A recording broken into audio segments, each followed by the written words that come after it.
दोस्तों, बृहस्पतिवार व्रत कथा गुरु बृहस्पति की कृपा और उनकी शक्ति को समझने का एक पावन अवसर है। इस पवित्र व्रत के माध्यम से मनुष्य अपने जीवन में ज्ञान, धर्म और समृद्धि को आमंत्रित करता है।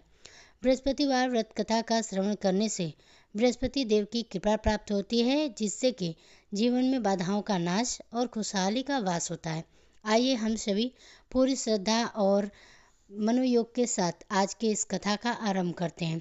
सभी मिलकर प्रेम से बोलिए, देव गुरु बृहस्पति की जय। बृहस्पतिवार व्रत की पौराणिक कथा के अनुसार प्राचीन समय की बात है। भारतवर्ष में एक राजा राज्य करता था। वह बड़ा ही प्रतापी और दानी था। वह नित्य प्रति मंदिर में भगवान के दर्शन करने जाता। वह ब्राह्मण और गुरु की सेवा किया करता था। उसके द्वार से कोई भी याचक निराश होकर नहीं लौटता था।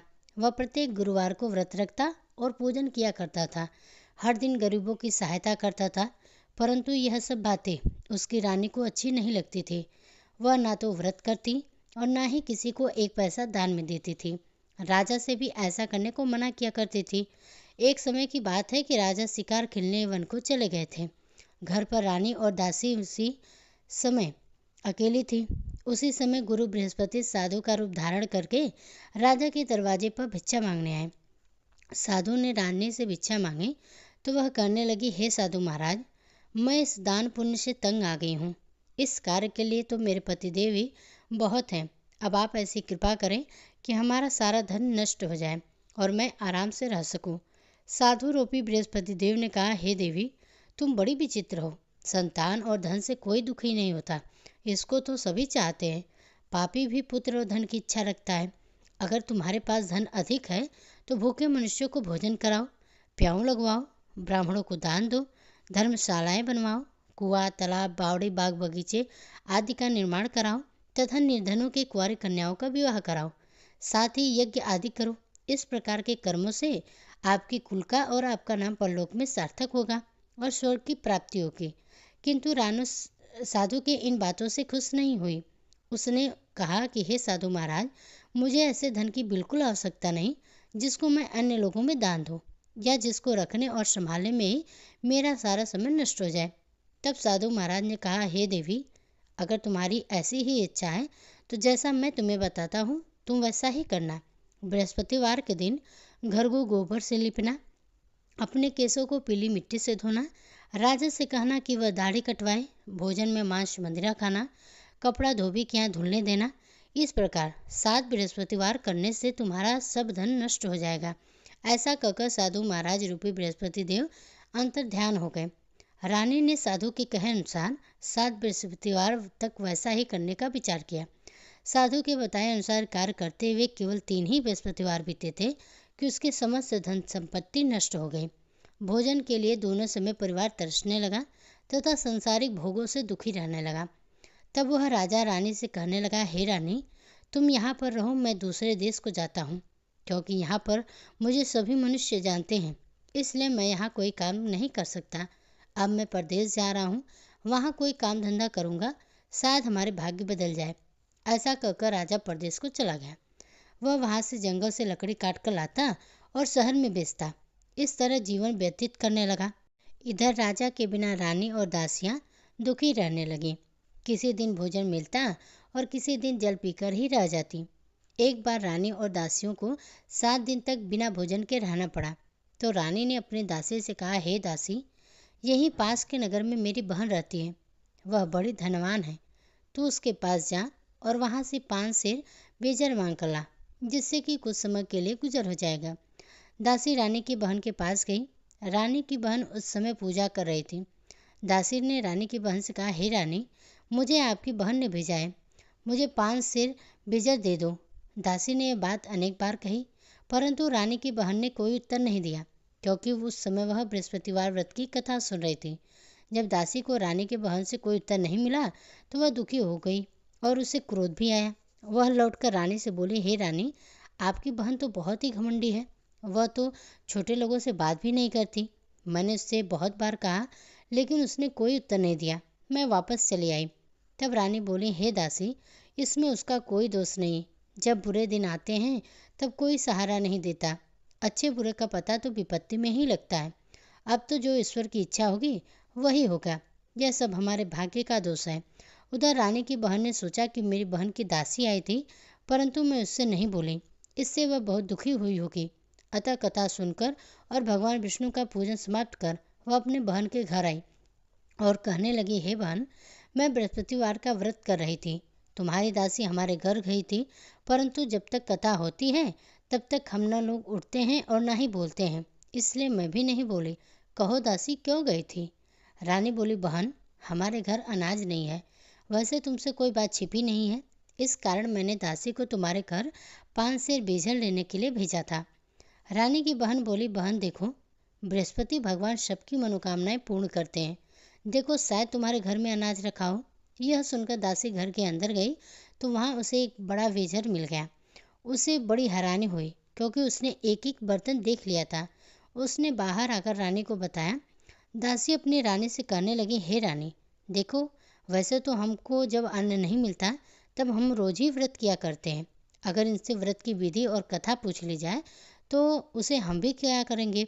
दासी के कहने पर रानी ने अपने बहन से बृहस्पतिवार व्रत के कथा के बारे में पूछा। उसकी बहन ने बताया, हे रानी बहन, बृहस्पतिवार को सूर्योदय से पहले उठकर स्नान करके बृहस्पतिवार का व्रत करना चाहिए, लेकिन उस दिन सिर नहीं धोना चाहिए। बृहस्पतिवार के व्रत में चने की दाल और मुनक्का से भगवान विष्णु का केले के वृक्ष के जड़ में पूजन करें तथा दीप जलावें। उस दिन एक ही समय भोजन करें। भोजन पीले खाद्य पदार्थ का करें और कथा सुनें। इस प्रकार करने से गुरु भगवान प्रसन्न होते हैं, अन्य धन पुत्र देते हैं, मनोकामनाओं को पूर्ण करते हैं। व्रत और पूजन की विधि बताकर रानी की बहन अपने घर लौट गई। रानी और दासी दोनों ही ने निश्चय किया कि बृहस्पति देव भगवान का पूजन जरूर करेंगे। 7 दिन के बाद जब बृहस्पतिवार आया तो उन्होंने व्रत रखा। घुड़साल में जाकर चना और गुड़ मिलाई तथा उसकी दाल से केले की जड़ तथा भगवान विष्णु का पूजन किया। अब पीला भोजन कहाँ से लाएं? दोनों बहुत दुखी हुई, परंतु उन्होंने व्रत किया था, इस कारण बृहस्पति देव भगवान प्रसन्न थे। एक साधारण व्यक्ति के रूप में वे 2 थालों में पीला भोजन लेकर आए और दासी को देकर बोले, हे दासी, यह भोजन तुम्हारे और रानी के लिए है, तुम दोनों कर लेना। दासी भोजन पाकर बहुत ही प्रसन्न हुई और रानी से बोली, रानी जी, भोजन कर लो। रानी को तो भोजन के आने के बारे में कुछ पता ही नहीं था, इसलिए वह दासी से बोली, जा तू ही भोजन कर, क्यों तू व्यर्थ में हमारी हंसी उड़ाती है। तब दासी बोली, रानी, एक व्यक्ति भोजन दे गया है। तब रानी कहने लगी, वह भोजन तेरे लिए ही देकर गया होगा, तू ही भोजन कर। दासी ने कहा, वह व्यक्ति हम दोनों के लिए 2 थाली में शायद भोजन लेकर आया है। फिर दोनों ने गुरु भगवान को नमस्कार कर भोजन किया। उसके बाद से वे प्रत्येक बृहस्पतिवार को गुरु भगवान का व्रत और पूजन करने लगी। बृहस्पति भगवान की कृपा से उसके पास धन हो गया, परंतु रानी फिर पहले की तरह आलस्य करने लगी। तब दासी बोली, देखो रानी, तुम पहले भी इसी प्रकार का आलस्य करती थी, तुम्हें धन रखने में कष्ट होता था, इस कारण से सभी धन नष्ट हो गया था। अब भगवान गुरु की कृपा से हमें धन मिला है तो तुम्हें फिर से आलस्य होता है। बड़ी मुसीबतों के बाद हमने यह धन पाया है, इसलिए हमें दान पुण्य करना चाहिए। तुम भूखे मनुष्यों को भोजन खिलाओ, प्याऊ लगवाओ, ब्राह्मणों को दान दो, कुआं, तालाब, बावड़ी आदि का निर्माण कराओ, मंदिर पाठशाला बनवाकर दान दो, कुंवारी कन्याओं का विवाह कराओ, धन को शुभ कार्यों में खर्च करो, जिससे कि तुम्हारे कुल का यश बढ़े और स्वर्ग प्राप्त हो, साथ ही पितर भी प्रसन्न हो। दासी की बात को मानकर रानी ने इसी प्रकार के कर्म करने प्रारंभ कर दिए, जिससे कि उसका काफ़ी यश फैलने लगा। एक दिन रानी और दासी आपस में विचार करने लगी कि न जाने राजा किस दशा में होंगे, उनकी कोई खोज खबर नहीं है। उन्होंने बृहस्पति देव से प्रार्थना की और तब भगवान ने रात्रि में राजा को स्वप्न में कहा, हे राजा, उठ, तेरी रानी तुझको याद करती है, अब अपने देश को वापस लौट जा। राजा प्रातःकाल उठकर जंगल से लकड़ी काटकर लाने के लिए जंगल की ओर चढ़ पड़ा। जंगल से गुजरते हुए वह सोचने लगा, रानी की गलती से उसे कितने दुख भोगने पड़े। राजपाट छोड़कर उसे जंगल में आकर रहना पड़ा। जंगल से लकड़ी काटकर उन्हें बेचकर गुजारा करना पड़ा। उसी समय उस जंगल में बृहस्पति देव एक साधु का रूप धारण करके आए और राजा के पास आकर बोले, हे लकड़हारे, तुम इस सुनसान जंगल में किस चिंता में बैठे हो, मुझे बतलाओ। यह सुनकर राजा की आंखों में आंसू भर आए और साधु की वंदना करके वह बोला, हे प्रभु, आप सब कुछ जानने वाले हैं, ऐसा कहकर राजा ने साधु को अपनी संपूर्ण कथा सुना दी। महात्मा दयालु होते हैं। वे राजा से बोले, राजा, तुम्हारी पत्नी ने बृहस्पति देव के प्रति अपमान किया था, जिसके कारण से तुम्हारी यह दशा हुई।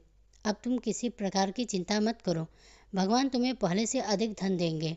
देखो, तुम्हारी पत्नी ने बृहस्पतिवार का व्रत करना प्रारंभ कर दिया है।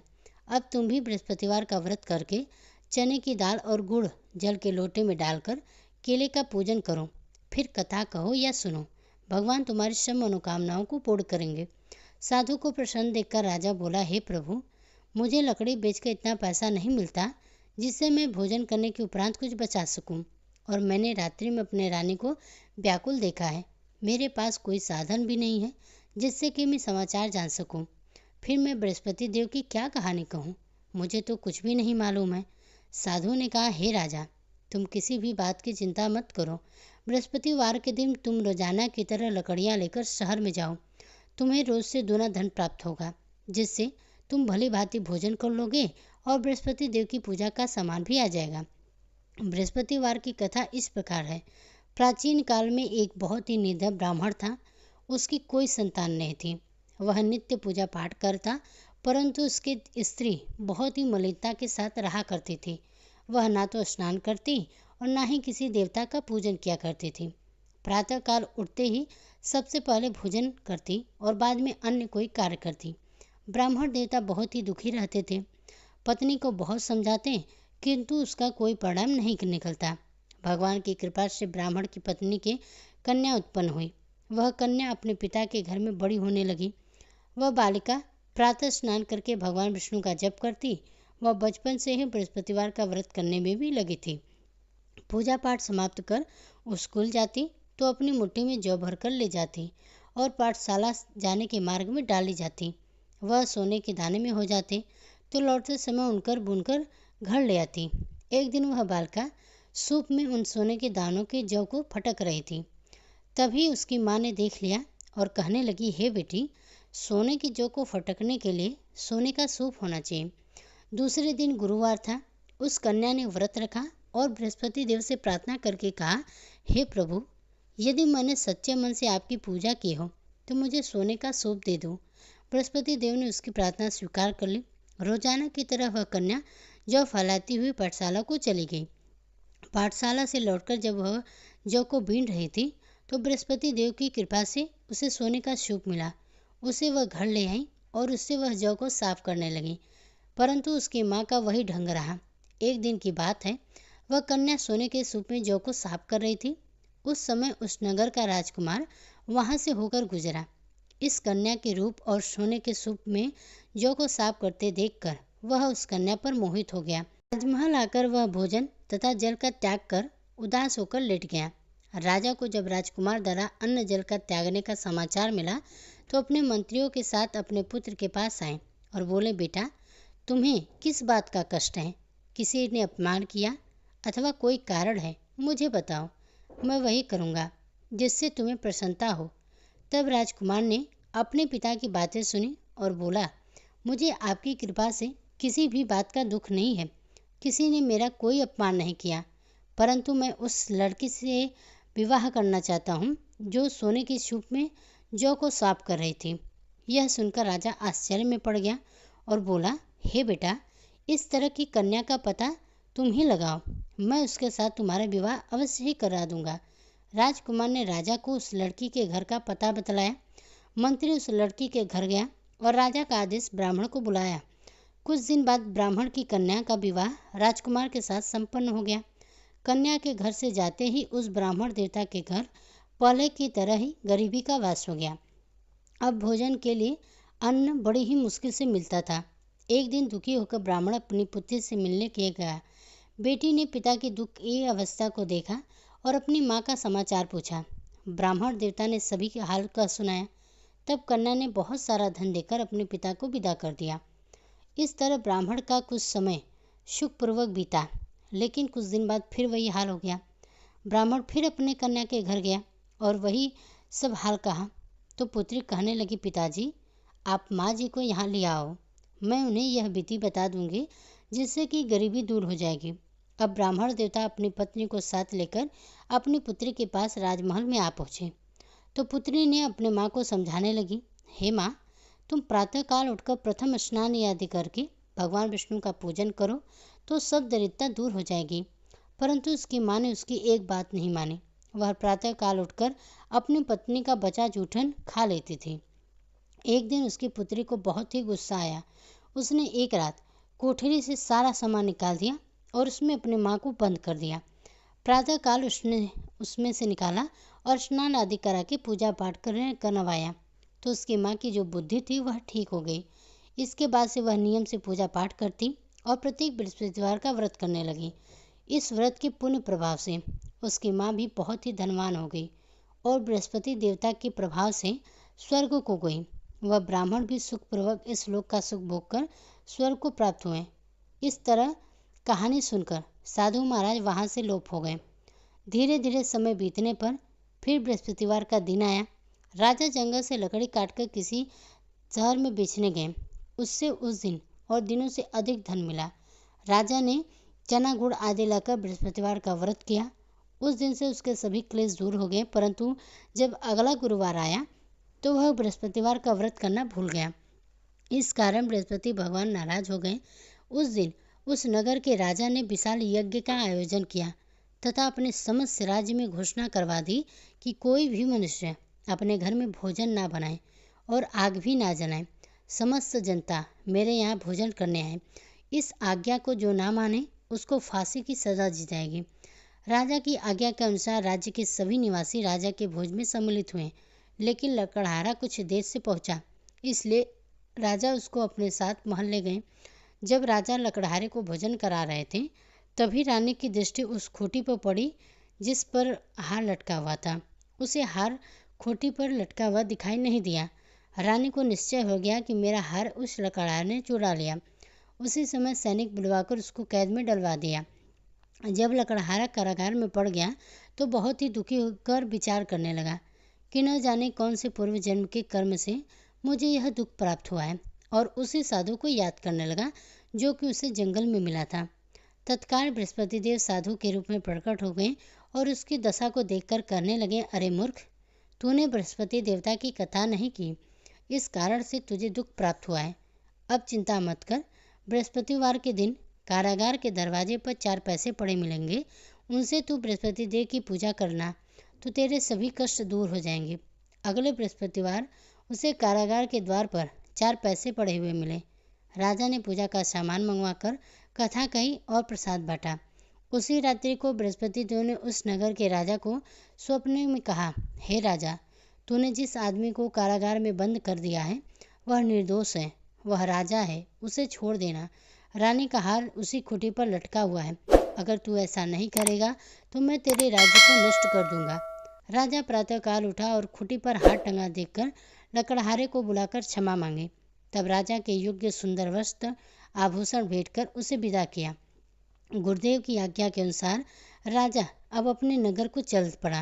राजा जब नगर के पास पहुंचा तो उसे बड़ा ही आश्चर्य हुआ। नगर में पहले से अधिक बाग, तालाब, कुएं तथा बहुत सी धर्मशालाएं, मंदिर आदि बने हुए थे। राजा ने किसी से पूछा कि यह किसका बाग और धर्मशाला है। तब नगर के सब लोग कहने लगे, यह सब रानी और दासी द्वारा बनवाए गए हैं। राजा को बड़ा ही आश्चर्य हुआ और गुस्सा भी आया। जब रानी ने खबर सुनी कि राजा जी आ रहे हैं तो उसने अपनी दासी से कहा, हे दासी, देख, राजा हमको कितनी बुरी हालत में छोड़ गए थे। वह हमारी ऐसी हालत देखकर लौट न जाए, इसलिए तू दरवाजे पर खड़ी हो जा। रानी की आज्ञा के अनुसार दासी दरवाजे पर खड़ी हो गई। जब राजा आए तो उन्हें अपने साथ महल में लिवा आई। तब राजा ने क्रोध करके अपनी तलवार निकाली और पूछने लगा, बताओ, यह धन तुम्हें कैसे प्राप्त हुआ है। तब रानी ने बताया, हमें यह सब धन बृहस्पति देव के व्रत के प्रभाव से प्राप्त हुआ है। राजा ने तब निश्चय किया कि 7 रोज बाद तो सभी बृहस्पति देव का पूजन करते हैं, परंतु मैं रोजाना दिन में 3 बार कथा कहा करूँगा और तथा रोज व्रत किया करूँगा। अब हर राजा समय दुपट्टे में चने की दाल बांधे रहता था। दिन में 3 बार वह कथा कहता। इसी तरह एक दिन की बात है, राजा ने विचार किया कि चलो अपनी बहन के यहाँ आवे। इस तरह का निश्चय कर राजा घोड़े पर सवार होकर अपनी बहन के यहाँ चल पड़ा। रास्ते में उसने देखा कि कुछ आदमी एक मुर्दे को लिए जा रहे हैं। उन्हें रोककर राजा ने कहा, अरे भाइयों, मेरी बृहस्पतिवार की कथा सुन लो। वे बोले, हमारा तो आदमी मर गया है, इसको अपनी कथा की पड़ी है। परंतु कुछ आदमी बोले, अच्छा कहो, हम तुम्हारी कथा भी सुनेंगे। राजा ने दाल निकाली और कथा कहनी शुरू कर दी। जब कथा आधी हुई तो मुर्दा हिलने लगा, और जब कथा समाप्त हुई तो राम राम कहके वह मनुष्य खड़ा हो गया। राजा आगे की ओर बढ़ा। उसे चलते चलते शाम हो गई और आगे मार्ग में उसे किसान खेत में हल चलाता हुआ मिला। राजा उससे बोला, अरे भैया, तुम मेरी बृहस्पतिवार की कथा सुन लो। किसान बोला, जब तक मैं तेरी कथा सुनूंगा तब तक मैं 4 हैया जोत लूंगा। अपनी कथा किसी और को सुनाना। राजा आगे चलने लगा। राजा के हटते ही बैल पठार गिर पड़ा तथा किसान के पेट में जोरों का दर्द होने लगा। उसी समय किसान की माँ रोटी लेकर आई। जब उसने यह देखा तो वो अपने पुत्र से सब हाल पूछा। बेटे ने सभी हाल बता दिया। बुढ़िया दौड़ी दौड़ी उस घुड़सवार के पास गई और उससे बोली, मैं तेरी कथा सुनूंगी, तू अपनी कथा मेरे खेत पर ही चलकर कहना। राजा ने लौटकर बुढ़िया के खेत पर जाकर अपनी कथा कही, जिसके सुनते ही बैल खड़े हो गए और किसान के पेट का जो दर्द था वह बंद हो गया। अब राजा अपनी बहन के घर पहुंच गया। बहन ने भाई की खूब मेहमान की। दूसरे दिन प्रातःकाल उठकर राजा जगा तो देखने लगा कि सब लोग भोजन कर रहे हैं। राजा ने अपने बहन से पूछा कि ऐसा कोई मनुष्य है जिसने अभी तक भोजन ना किया हो, जो मेरी बृहस्पतिवार की कथा सुन ले। तो वो बहन बोली, हे भैया, यह देश ऐसा ही है। पहले यहाँ के लोग भोजन करते हैं, बाद में कोई अन्य कार्य करते हैं। अगर पड़ोस में कोई हो तो देख कर आती हूँ। ऐसा कहकर बहन देखने चली गई, परंतु उसे कोई भी ऐसा व्यक्ति नहीं मिला जिसने भोजन नहीं किया हो। फिर वह एक कुम्हार के घर गई जिसका लड़का बीमार था। उसे पता चला कि उसके यहाँ 3 दिन से किसी ने भोजन नहीं किया है। रानी ने अपने भाई की कथा सुनने के लिए कुम्हार से कहा तो वह तैयार हो गया। तब राजा ने जाकर बृहस्पतिवार की कथा कही, जिसको सुनकर उसका जो लड़का था वह ठीक हो गया। अब राजा की प्रशंसा होने लगी। एक दिन राजा ने अपनी बहन से कहा, हे बहन, अब मैं अपने घर जाऊंगा, तुम भी तैयार हो जाओ। राजा की बहन ने अपने सास से अपने भाई के साथ जाने की बात की, आज्ञा मांगी तो सास बोली, चली जा, परंतु अपने लड़कों को साथ मत ले जाना, क्योंकि तेरे भाई को कोई संतान नहीं है। बहन ने अपने भाई से कहा, भैया, मैं तो चलूंगी, परंतु कोई बालक नहीं जाएगा। राजा ने कहा, जब कोई बालक ही नहीं चलेगा तब तुम जाकर क्या करोगी। फिर दुखी मन से राजा अपने नगर को लौट आया। राजा ने अपनी रानी से कहा, हम निसंतान हैं, इसलिए हमारे घर कोई आना पसंद नहीं करता। हम निसंतान राजा हैं। ऐसा कहकर वह बिना भोजन किए शैया पर लेट गया। रानी बोली, हे प्रभु बृहस्पति देव, हमें सब कुछ दिया है, वे हमें संतान भी अवश्य देंगे। उसी रात बृहस्पति देव ने राजा को सपने में कहा, हे राजा, उठ, सभी सोच त्याग दे, तेरी रानी गर्भ से है। राजा को यह जानकर बड़ी ही प्रसन्नता हुई। 9वें महीने में रानी के गर्भ से एक सुंदर पुत्र पैदा हुआ। जब राजा की बहन ने यह शुभ समाचार सुना तो वह बहुत ही खुश हुई और बधाई लेकर अपने भाई के घर आई। तभी रानी ने कहा, घोड़ा चढ़कर तो नहीं आई, गधा चढ़ी आई। राजा की बहन बोली, भाई, मैं इस प्रकार ना कहती तो तुम्हें संतान कैसे मिलती। बृहस्पति देव ऐसे ही हैं, जिसके मन में जो कामनाएं रहती हैं सभी को पूर्ण करते हैं। जो सद्भावना से श्रद्धापूर्वक भगवान बृहस्पतिवार का व्रत करता है और कथा को पढ़ता है अथवा सुनता है, दूसरों को सुनाता है, बृहस्पति देव उसकी सभी मनोकामनाएं पूर्ण करते हैं। बृहस्पति देव उनकी समस्त सदैव ही रक्षा करते हैं। जो संसार में सद्भावना और सच्चे मन से बृहस्पति देव का पूजन करते हैं, उनकी सभी मनोकामनाएं उसी प्रकार पूर्ण होती हैं जैसे कि रानी और राजा ने बृहस्पति देव की कथा का गुणगान किया। उनकी सभी इच्छाएं बृहस्पति देव ने पूर्ण की। मनुष्य को हृदय से उनका नमन करते हुए जय जयकार करनी चाहिए। तो प्रेम से बोलिए, बृहस्पति देवता की जय। यह थी बृहस्पतिवार व्रत की कथा। तो वीडियो को लाइक कीजिएगा, कमेंट बॉक्स में जय बृहस्पति देव जरूर लिखिएगा। साथ ही मेरे चैनल पर पहली बार है तो सब्सक्राइब करना ना भूलिएगा।